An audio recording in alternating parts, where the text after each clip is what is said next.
Hello guys, ഈന്തപ്പഴത്തിൻ്റെ അതേ ടേസ്റ്റുള്ള ചാമ്പയ്ക്ക കൊണ്ടുള്ള ബിരിയാണി അച്ചാർ ഉണ്ടാക്കി നോക്കിയല്ലോ. അതേ മധുരമുള്ള അച്ചാറാണ്. അപ്പോൾ ഒരു കടായി വെച്ച് 1 ടീസ്പൂൺ ഉലുവ എടുത്തിട്ട് നല്ലപോലെ ബ്രൗൺ നിറത്തിൽ വറുത്ത് കോരി നമ്മളത് പൊടിച്ച് മാറ്റി വയ്ക്കണം.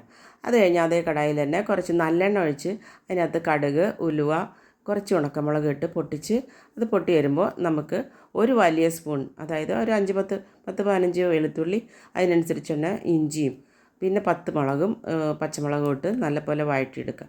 വഴറ്റി ഇതുപോലെ ഒരു നിറം മാറി വരുമ്പോൾ നമുക്ക് ചാമ്പയ്ക്ക കഴുകി കുരുവൊക്കെ കളഞ്ഞ് കഴുകി വൃത്തിയാക്കി വെച്ചിട്ടുള്ള അരിഞ്ഞ് വെച്ചിട്ടുള്ള ചാമ്പയ്ക്ക അതിലോട്ട് ചേർക്കാം. ചാമ്പയ്ക്ക ചേർത്ത് തുറന്ന് വെച്ച് തന്നെ വേവിക്കണം. കുറച്ച് ഉപ്പ് പൊടി ഇടണം. അപ്പോൾ ഉപ്പൊക്കെ അതിൽ പിടിക്കും. നല്ലപോലെ വഴറ്റി വരുമ്പോൾ വറുത്തന്നെ എടുക്കാമെന്ന് പറയാം. ശരിക്കും വറന്ന് വരുമ്പോൾ അത് വെന്തോ നോക്കാനായിട്ട് കയ്യിൽ വെച്ച് പതുക്കെ ഞെക്കി വെക്കുക, അല്ലെങ്കിൽ വിരൽ വെച്ച് നമ്മൾ കയ്യിൽ പിടിച്ചൊന്ന് ഞെക്കി നോക്കുക. ഞെങ്ങുന്നുണ്ടെങ്കിൽ അത് വെന്തു എന്നർത്ഥം. വെന്ത് കഴിഞ്ഞാൽ നമ്മളതിന് സൈഡിലോട്ട് മാറ്റി വെച്ച് കുറച്ച് കായപ്പൊടി, ഒരു ചെറിയ സ്പൂൺ കായപ്പൊടി, പിന്നെ ഒരു വലിയ സ്പൂൺ മുളക് പൊടി, പിന്നെ ഒരു ടീസ്പൂൺ മഞ്ഞൾപ്പൊടി, ഇതെല്ലാം ചേർത്ത് ഇളക്കി നമ്മൾ അതിലോട്ട് സിമ്മിലിട്ടിട്ട് കരിയാതെ സൈഡിലിട്ട് പതുക്കെ വറുത്തെടുക്കും, ചൂടാക്കി എടുക്കണം.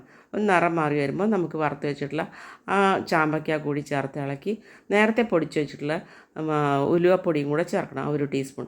പിന്നെ ഒരു നെല്ലിക്ക വലുപ്പത്തിൽ പുളി പിഴിഞ്ഞ് നമ്മളിതിൽ ചേർക്കണം. നമ്മൾ വറ്റി നല്ലപോലെ തിളയ്ക്കുമ്പോൾ ആ പുളിയൊക്കെ അതിൽ പിടിക്കുമ്പോൾ നല്ല ടേസ്റ്റ് വരും കേട്ടോ.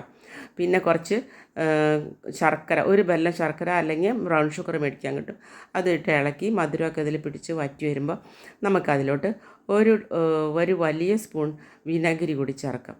വിനാഗിരി ചേർക്കണം എന്തിനാ വെച്ചാൽ പെട്ടെന്ന് കേടൊന്നും വരത്തില്ല.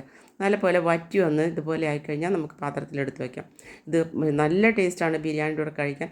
അപ്പോൾ എല്ലാവരും ഒന്ന് ട്രൈ ചെയ്യുക. Okay, by.